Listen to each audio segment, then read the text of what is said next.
Good to have you with us on this Friday edition of the show all across the United States and Canada. Hello to our friends watching, especially those of you in Montreal. Undoubtedly in a good mood on this Friday after your Canadians went into Raleigh and put a beating on the Hurricanes. I'm not going to lie, I took a special kind of joy in that.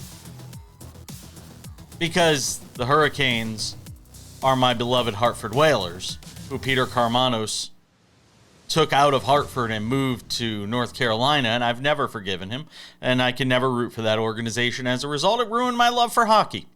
But I digress as we get this Friday edition of the show started. A lot to talk about over the next 60 minutes. We will be joined by our friends Tino, Pattigno, of SiriusXM NASCAR Radio and Tubi, Jerry Bonkowski from Essentially Sports. Both of them cover NASCAR, on the passing of Kyle Busch, which we'll get to coming up here in a couple moments in the big story. There is also a lot more to talk about today. The NBA, we've got the conference finals in full swing. Both of those series now go to Game 3. The Knicks fully in control. Spurs and Thunder, very much a coin flip after the first two games of that series. We'll get to the hockey. There is NFL news to talk about as well. But we start things out, as we always do, on this Friday edition of the show. It's time for the big story. And the big story today is tragedy around the NASCAR world and the NASCAR community, as that sport grapples with yet another untimely passing of one of its stars. More than 2 decades ago, it was Dale Earnhardt Jr. Losing his life on the track. It was Greg Biffle during this offseason passing away in a plane crash, a horrific plane crash. As somebody who was so good at giving back to the community and helping those in need. He helped people in the Carolinas after a storm ravaged that area, after a hurricane ravaged that area. And now Kyle Busch. At the age of 41, NASCAR has lost Kyle Busch. And people are going to be searching for answers as to why. I have brought on people today that are far better than me at articulating what he meant to the sport of NASCAR. What he meant to auto racing. Go and look at the wins across Craftsman Truck Series, the Xfinity, now the O'Reilly Series, and the Cup Series. Over 300. I mean, it's remarkable to think of his impact, and another driver who's had as much of an impact on the sport as he had, his legions of fans. But I'm going to say this. And there's going to be a lot of discussion about this in the days ahead, and we're going to learn a lot more in the days ahead. It is very troubling to me that a 41-year-old, seemingly healthy, who had a little bit of a cough and some sinus issues, basically a week ago, is dead today. And that, to me, has to be a part of this story that is dissected and analyzed, and we have to figure out what the hell happened here with Kyle Busch. The latest reporting from TMZ, and there may be more reporting by the time you see the show today. So understand that. I'm not trying to leave anything out. We tape in the morning, close to afternoon, almost noon on the East Coast. But you have a guy going to a race simulator, pass out, go to a hospital, and he's dead all within the same day. And that is just impossible for me to fathom. That from point A, if we go back to, the information of a week ago, to point C, there's a whole bunch missing in between. And we have to get answers as to why a 41-year-old who is, won a Craftsman truck race just a week ago, how this guy is no longer with us. It is beyond tragic. And it's not something that should happen.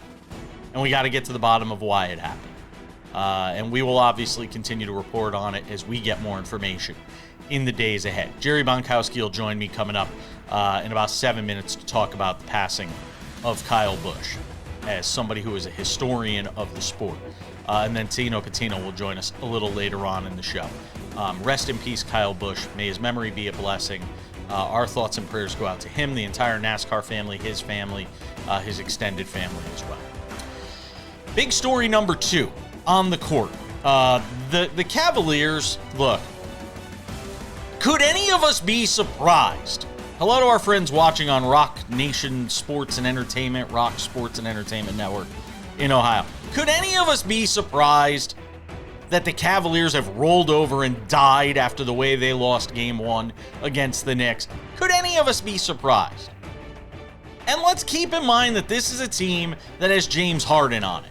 So should any of us be shocked at what the end result is going to be here? I said the Knicks would win in 5. They may damn well sweep them at this point.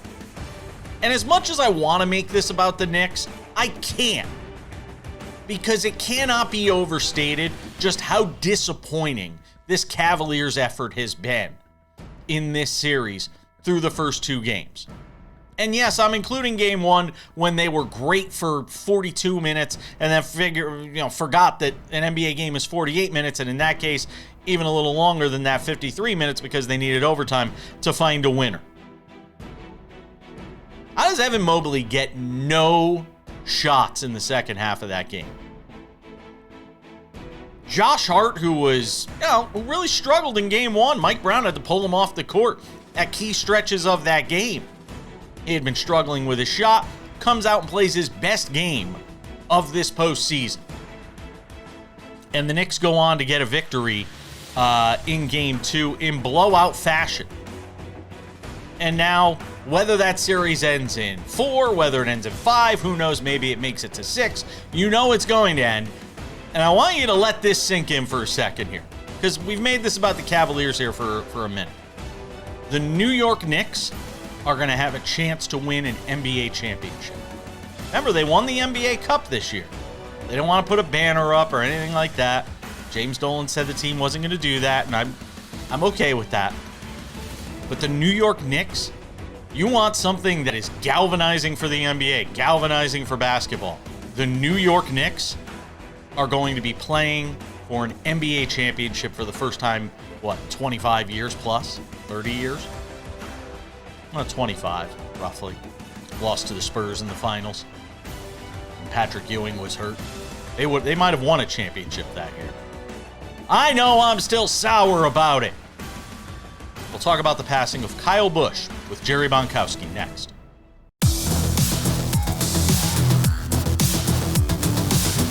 Welcome back to the show.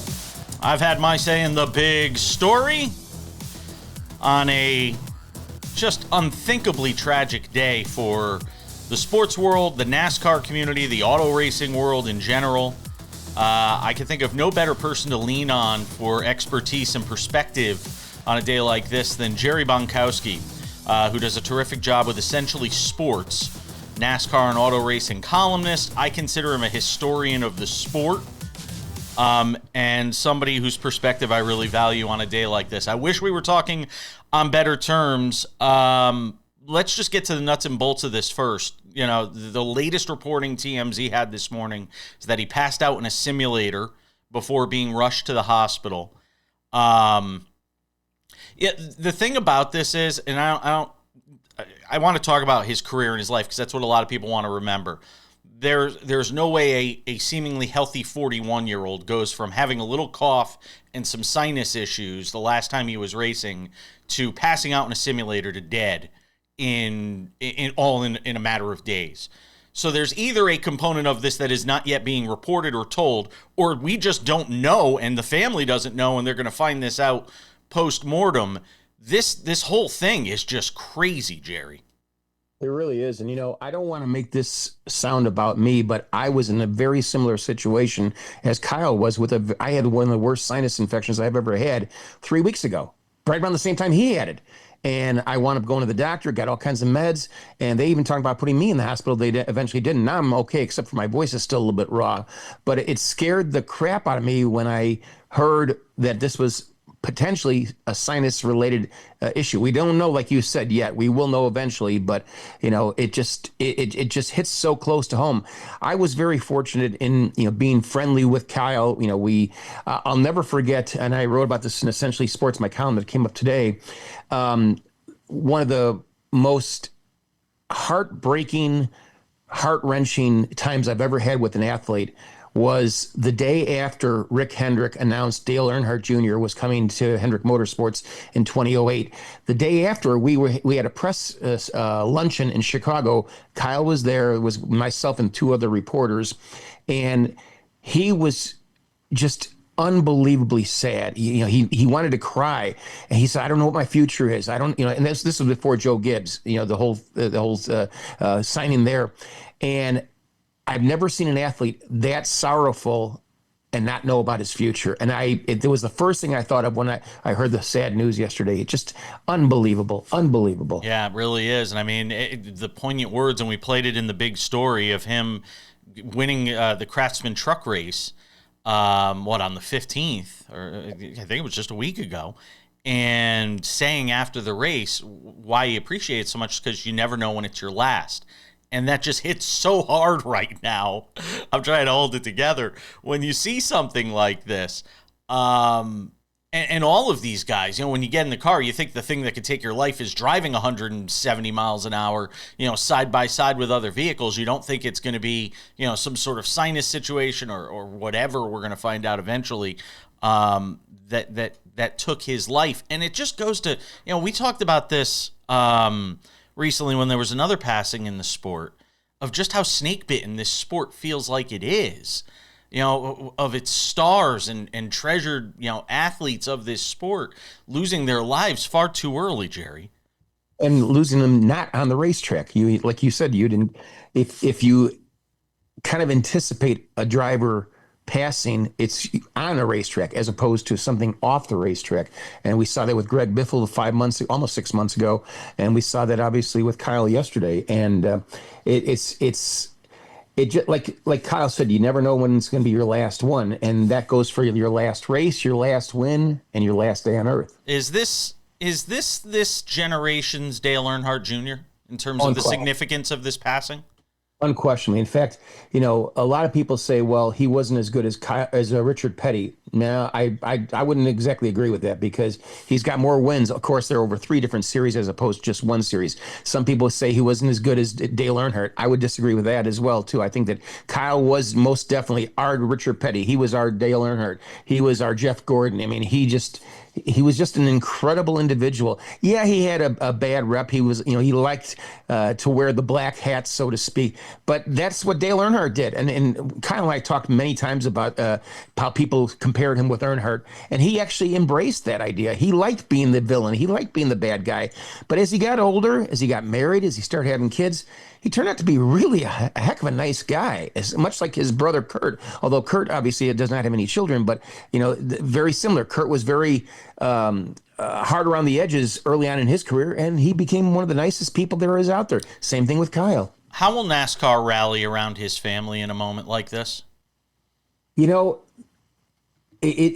a difficult question to answer because, there's going to be the obligatory moments of silence, the prayers at both the Coca-Cola 600 this Sunday night, as well as the Indianapolis 500 earlier in the day. And that was Kyle's, big thing. He wanted to do the double like his brother did. NASCAR is as bad as NASCAR, or I'm sorry, as hard as NASCAR took Greg Biffle.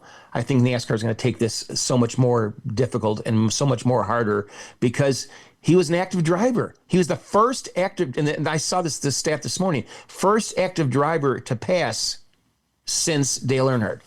Wow. That's an unbelievable stat. I mean, and you don't even think about it until you see it and you go, that's right, and it's sad. I think that NASCAR is definitely going to rally around Kyle and his family. He's not going to be forgotten. I can guarantee you that.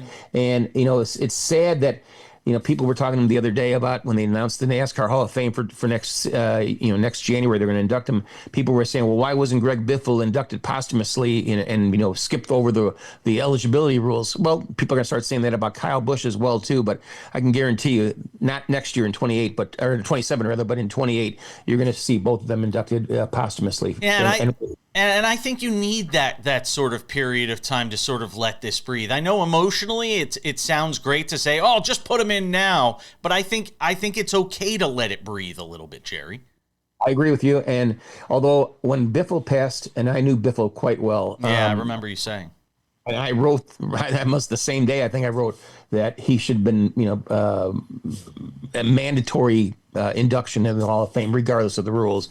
I feel kind of the same way with Kyle, but you're right. You do have to let this kind of, you need to let yourself calm down from all this and remember him for what he was. And this, as the more time that goes on, the more time you'll have to reflect and remember the man who he was on the racetrack as well as off the racetrack.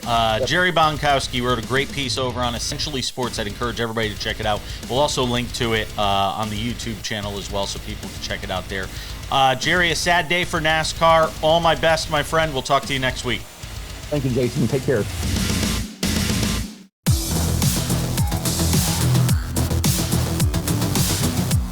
Welcome back to the show. Coming up in 10 minutes, special presentation. We had a great conversation on Wednesday with David Aardsma, former big league reliever and closer. We got into it on the incredible starting pitching and pitching in general that we've seen around Major League Baseball, but in particular starting pitching with ERAs way down. Wanted to get his thoughts on what the cause of this is around Major League Baseball. So the former big league reliever and closer hangs out with us every Wednesday when we go inside baseball, and he'll help us sort of dissect that story from this first quarter of the baseball season, first third of the baseball season. That coming up in about 10 minutes. But let's focus our attention for a few minutes on the NBA and hockey. We've got conference finals going on. We talked about a little bit in the big story. The Knicks beating the Cavaliers last night and doing it in convincing fashion to take a 2-0 series lead, with that series shifting back to Cleveland for Game 3. Cavaliers have been good at home. No doubt about that. And they will push the Knicks. But their performance last night, coming off that horrific choke job in Game 1 where they blew a 22-point lead with about 7 minutes to play, that feels like it sort of ended the series, didn't it? We all wondered how they would come out in Game 2. And early on, they actually looked pretty good in Game 2. But then the Knicks got on their horse. And Josh Hart played extremely well in this game. And before you knew it, a game that was close at the half turned into a rout in the second half. And again, Josh Hart, a big part of the reason why, easily his best game of the postseason, might have been one of the best games of his career, if you go and look at it by the numbers. I mean, Hart for the Knicks last night, give you the real quick numbers on it. I'll pull it up while we do the segment. It's okay. Nobody's going to mind. Josh Hart last night, 18 points, 7 of 12, 13 rebounds. He was a plus 18. And yes, everybody on the Knicks scored in double figures in the starting lineup. I am still a little concerned about the Knicks bench, especially when we get to the conference, to the NBA Finals. And we will be getting to the NBA Finals with the Knicks. Just a question of how many games it takes. And I think if you're a Knicks fan, by the way, you're getting the very best scenario imaginable. Short series against the Cavaliers, and the Thunder and Spurs are going to beat the snot out of each other, essentially, for the next week and a half. And if you're a Knicks fan, that means you're going to be fully rested. You are going to have the optimal situation for a New York Knicks team headed to the NBA Finals to try and win their first title in over a couple of generations. Of course, I'm sorry, I said Josh Hart at 18. 26 points, 10 of 21 shooting, 5 of 11 from 3. He had really struggled from 3 recently. 4 rebounds, 7 assists, a plus 18. I had flip-flopped his numbers with Karl Anthony Towns. And the Knicks only got 19 from Jalen Brunson. They didn't need much more than that. They shot 52% from the field. The Cavaliers just 39%. So that series is a wrap. It's just a question of how many games it winds up taking. But let's be honest about it. I think we all can realize at this point that series is a wrap. Now, Spurs Thunder Game 3 in San Antonio tonight. I am fascinated to watch how this game is officiated. Because if it's officiated the way it was in Game 2, the Spurs are in trouble. Because Isaiah Hartenstein basically groped Victor Wembanyama that entire game. So I want to see the officials clamp down on that tonight if I'm Mitch Johnson. And we're still waiting to hear about De'Aaron Fox. Does he play or not? Does Harper play? Dylan Harper suffered the hamstring injury. I'd be shocked if we saw him again, maybe in this series. But don't discount what a return for De'Aaron Fox would mean for this team. They need him back out there. You were able to get one game without him, and that was the one you needed to get. The Thunder coming off the long layoff, Spurs fresh. That was the game you needed to get. But now you got to get De'Aaron Fox back out there. Have a true point guard running this offense. So that's what you got going on in the NBA.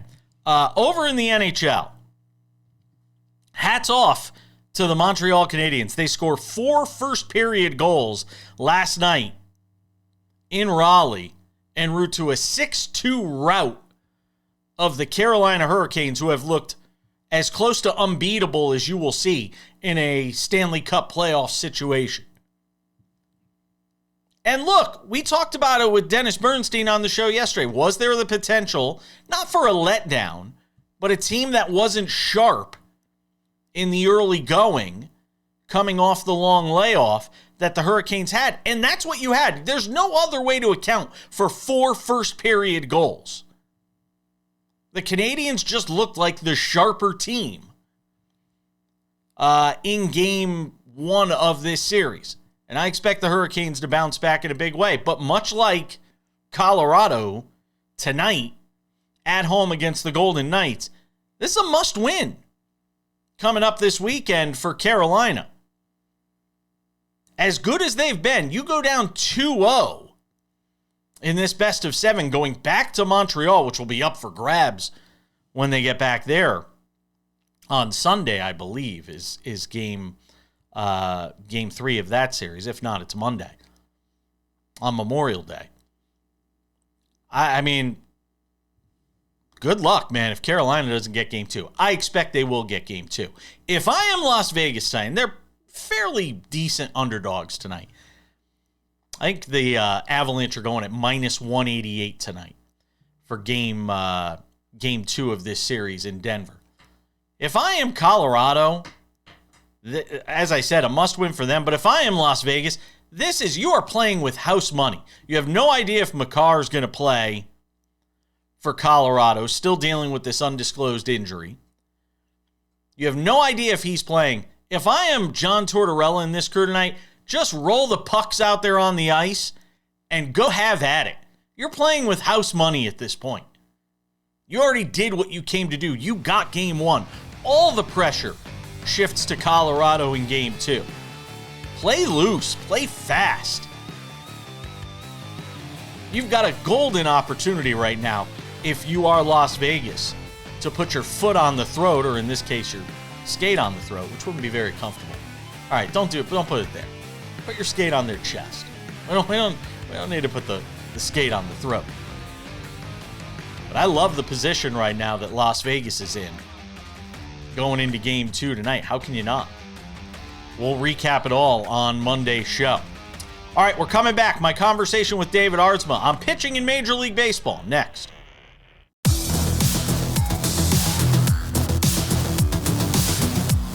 Welcome back to the show. Coming up in 10 minutes, we'll continue the conversation on the passing of Kyle Busch with our friend Tino Pattigno, SiriusXM NASCAR radio handicapping expert, and also with Tubi. Let's talk some baseball. If you missed it on Wednesdays, we have SportsWrap going inside baseball. We do this with David Aardsma, former big league reliever and closer. And I wanted to spend some extra time on pitching this week, him being the former reliever and all, because pitching right now is in. Forget chicks dig the long ball. They dig the strikeout, I think, more than ever, because we're seeing plenty of it with all the hard-throwing guys around baseball. So I started digging into the numbers, and it was something I wanted to get some expertise on. So, of course, we chatted about it with our friend David Aardsma. I started going through pitching numbers because I said, I got to do my prep now since I got Aardsma on tomorrow. And I said, I got to go through some pitching stuff. I cannot recall a time with this much of a sampling this early in the season that we have seen pitching numbers like we are seeing up and down all across baseball. Usually pitchers might start out hot and then hitters catch up, or vice versa. Pitching is just dominating the story for me. Yeah, we could talk about Kyle Schwarber and all that stuff, but I've got, Chris Sale. We don't even talk about Chris Sale. The Miz, Chase Burns, Christopher Sanchez, Davis. Is that what we're going with? Is that the nickname, The Miz? That's what a lot of people are saying. Ryan Glasspiegel from front office last night was saying he was going to watch The Miz. He was sitting behind home plate to watch The Miz, and I didn't think he meant the wrestler. So Davis Martin, Nick Martinez, Cam Schlittler, all these guys with sub-2 ERAs. At this stage of the season, what do you contribute this to? Well, there's 7 starters with ERAs below 2 at this point, which is insane, and none of them are named Paul Skeens. That's right. When you look at Paul Skeens and you go down the line and he's 17th in ERA.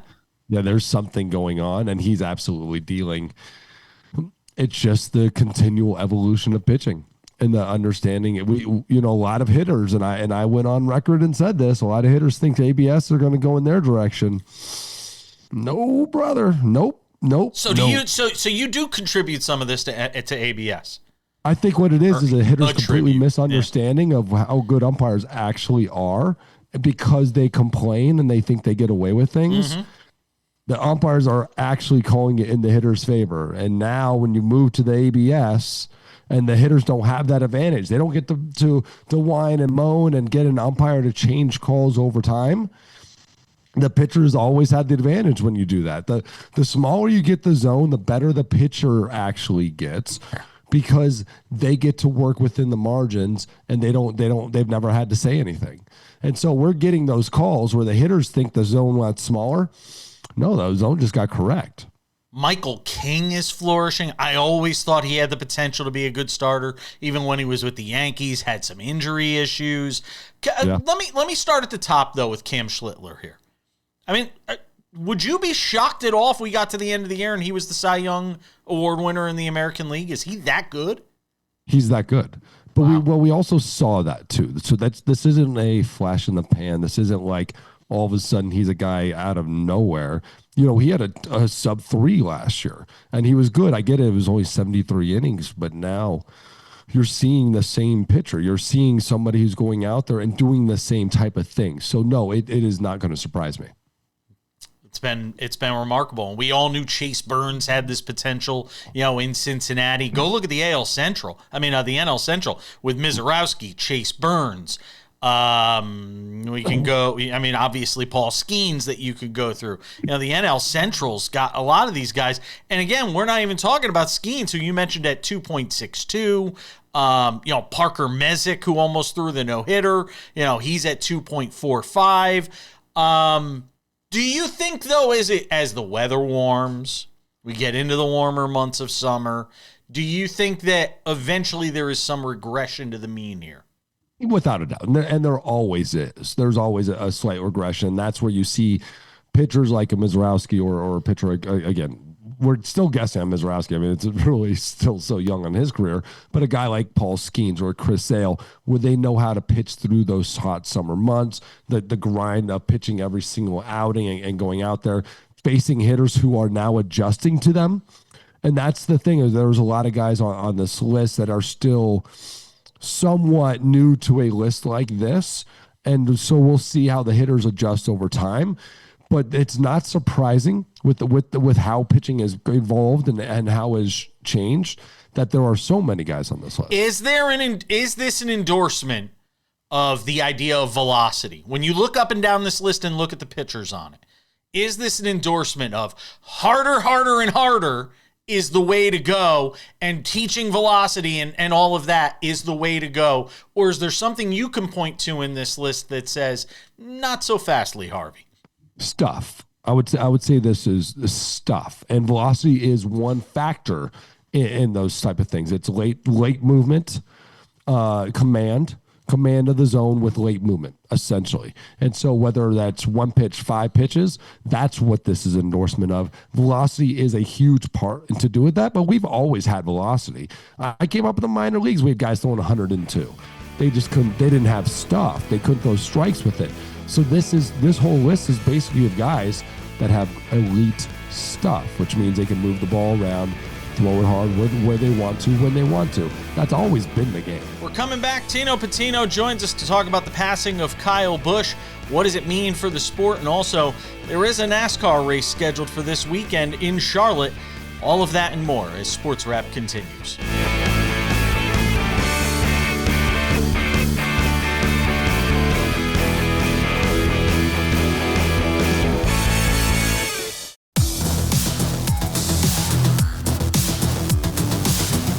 Welcome back to the show. Circling back to our top story on this Friday, the passing of Kyle Busch, NASCAR icon, just 41 years old. I got the historical context on his career and passing with Jerry Bonkowski from Essentially Sports earlier in the show. Fridays we talk with Tino Pattigno. Mondays we talk with Jerry Bonkowski. I wanted to allow both of them to sort of opine and remember such a figure that loomed so large over the sport. And Tino Pattigno is with us, as he is every Friday on this show, on a different kind of NASCAR Friday than we're used to having, Tino. And yeah, I'll just share something, I hope you don't mind, in texting with you yesterday. It felt like this one, this is your generation. This is your guy from your generation. It feels like this one has hit guys like you harder for that reason. Am I reading that correctly? You are. Kyle Busch, the epitome of a race car driver. A lot of people yesterday in shock because of this, rightfully so. And I was speechless trying to comprehend what had happened. And in doing so, in thinking about it and thinking about Kyle Busch and his legacy, the words started to come to me because of what he did for the sport, what he did for so many people, the experiences I have shared with others watching him drive a race car. But it's more than just that, right? And I'm 25 years old, so for Dale Earnhardt's passing, I was not there to feel it live in the moment. But I can only imagine it feels something similar like this. And the reason I say that is because Kyle Busch was such a personality, a polarizing personality and person. And the fact that for some people who may not know NASCAR, they still know Kyle Busch. And to me, that was very important growing up because this is a driver, this is a guy who 234 wins across all 3 series, 9th on the all-time wins list, 2 championships, right? But the story I want to share about him is how he inspired others to be themselves. Growing up, watching him, he was deemed as the villain of the sport, the bad guy on the track. You push him, he'll push you back harder and then go out and dominate a race. And something like that was awesome to see. But over time, that villain matured, and it was truly just him being a competitor. And I think a lot of people got to see that version of Kyle Busch as he grew up, as I grew up, as other people who were watching the sport for a long time got to experience this shift in who he really was. But maybe it wasn't ever really a shift. Maybe it was more so him opening up and growing as we all can do. And I say this because we saw him be a race team owner, helping young drivers like William Byron, Christopher Bell, Bubba Wallace, and many more make it to the top level of the NASCAR Cup Series. We saw him become a father, right? And that was something that he embraced, whether it was posting online or not, but it was very visible, the fact that he supported his son in racing, but also his daughter as well, making funny videos with her. And that's something to where you see this fierce competitor on the track, but also seeing this loving father and caring dad. And to me, I'm laughing because they had to change the rules of the lower levels of the NASCAR Xfinity Series, which is now O'Reilly Series, and the Truck Series, because Kyle Busch would go out there and dominate so much. They didn't want him to win every single race there. And the young drivers now, value racing against him and what that was like, because he makes them better. And that was my whole feeling with this, is he was a driver and a person that just made people around him better, a competitor that was so fierce that you had to truly respect it. And this loss doesn't feel real because he was just that, real. And I think those are the type of people that impact lives the most, right? He was a person, an athlete, a pro athlete who turned a fan base into a nation. Rowdy Nation, as they call it. So I think that's his impact, that's his legacy, all that and much more. But when you stay gold in those ways, those are the type of people that leave an impact so profound to many others out there. You traveled to races from time to time. You know, I've seen you out here in Vegas. Whenever you did interact with him, what did you come away with? Just the presence, right? The aura, if you will, around him was strong. It was palpable. It was whether you're on the media center as a fan, walk by him on the track, that's Kyle Busch. And he, from race team to race team, whether it's with Joe Gibbs racing in the M&M's car or RCR driving the number 8 again, you felt that. And I'll also say this, when he was struggling, right? You know, it gets harder to win as you get older for a lot of people. I really admired the fact that he still tried so hard. This is a guy that has nothing to prove to anyone. He is one of the best all time to do it, to race a race car. But still, he tried to come up with solutions, was all in when the cards were against him. And that's not something that I think a lot of pro athletes would do in those scenarios that Kyle Busch was in. There is a race this weekend. I don't know if they're going to have it on Sunday because there's all sorts of rain in the forecast for the Coca-Cola 600. Does that race wind up getting pushed to Monday? And what kind of cloud is there sort of over that race? Just how heavy are the emotions going to be for a lot of these guys?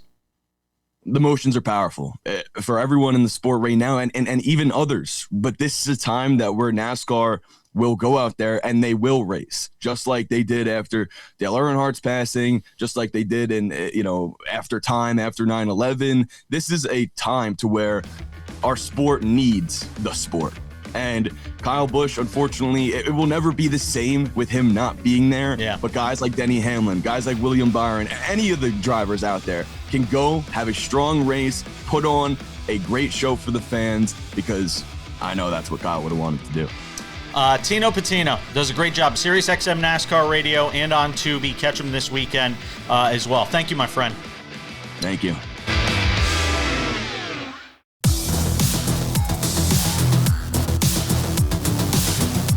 Just about time to put the wraps on this baby for another week. A few reminders before we say goodbye.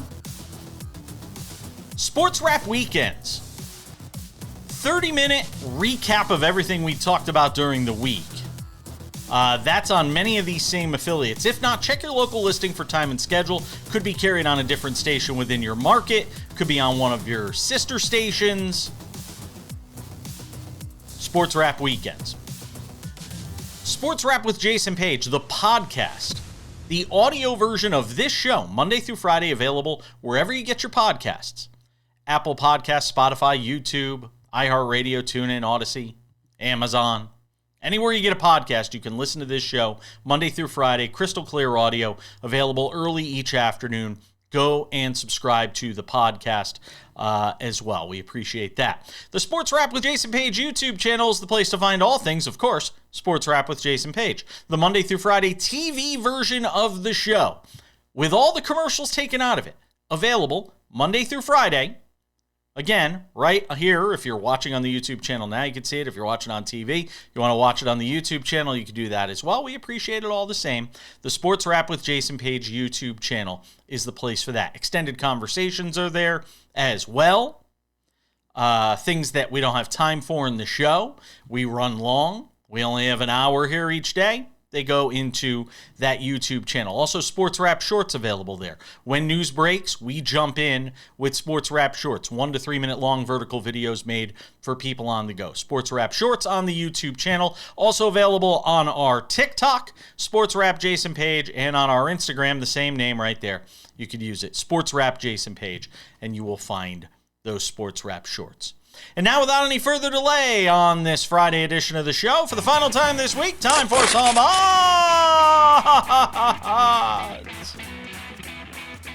And ends. Odds and ends, Matthew Stafford getting one last big payday. How about to the tune of $55 million? It makes it a little harder to say win one for the Gipper, doesn't it? When you're getting $55 million in what could conceivably be his final season. Now remember, Ty Simpson got drafted by this team, this past year. So there's no question they're grooming him to be the future of this franchise. Sean McVay didn't seem crazy about that at the time, but I'm sure he'll warm up to the idea as he remembers how old Matthew Stafford is at the age of 38, coming off an MVP season. It'll be interesting to see what he looks like this year. That is a team that is in win now mode, and certainly has Super Bowl aspirations. We'll see what Matthew Stafford could do. Again, a $55 million contract for Matthew Stafford for the upcoming season. All the best to him on that. Odds and ends, the Giants, without Dexter Lawrence, who they traded away here in this offseason. Now they've got another interesting problem. Roy Robertson Harris has suffered a torn Achilles. Not exactly the way that John Harbaugh wanted to start off his New York Giants tenure as head coach and de facto GM. I know. Now, look, here's something interesting going on right now. Can we get a picture of Joe Schoen up here? Everybody thought Joe Schoen recently was going to be out of a job. They thought it was just days away from happening that Joe Schoen was going to be out of a job. Now you read the reports, Joe Schoen's going to get a new contract. Joe Schoen's about to get an upgrade. Can I upgrade you, sir? So apparently Joe Schoen, not that far away at one point from being out of a job, it felt like, with John Harbaugh coming in, and essentially Giants ownership saying that everybody's answering to John Harbaugh. It's John Harbaugh's way and everybody else is just along for the ride. Which, if anybody's listening to me, I think is a bad idea. I mean, tell me how many times you've got a head coach with that kind of autonomy, with that kind of power, where it winds up going well for a team. It doesn't happen that it goes very well very often. In all sports, quite frankly. But in the NFL in particular, where you've got a lot of different hats to wear as it is. Anyway, bad news for the Giants. Torn Achilles, it looks like, for Roy Robertson Harris. He is done for the upcoming season. Odds and ends, and the WNBA putting out a warning to the Indiana Fever. Be honest when it comes to your injury report. It was the Fever taking on the Chicago Fire, I believe, over the weekend, or earlier this week, and Caitlin Clark was ruled out very late. She was a late scratch with a back soreness, and WNBA saying, no, that doesn't fly. She should have been on the injury report. There should have been more of a heads up. And again, a lot of this plays into sports betting. If you were somebody that placed a wager on the game earlier in the day, now you've got money on it. Caitlin Clark doesn't play. Now, they wound up winning the game, but all the same, the WNBA wants all of this stuff to be above board. And so they're asking and warning the Indiana Fever to be a little more careful in how they handle that designation, that injury designation. It is expected that Caitlin Clark will play tonight when Indiana takes on Golden State. We'll keep an eye on that. She had some back soreness.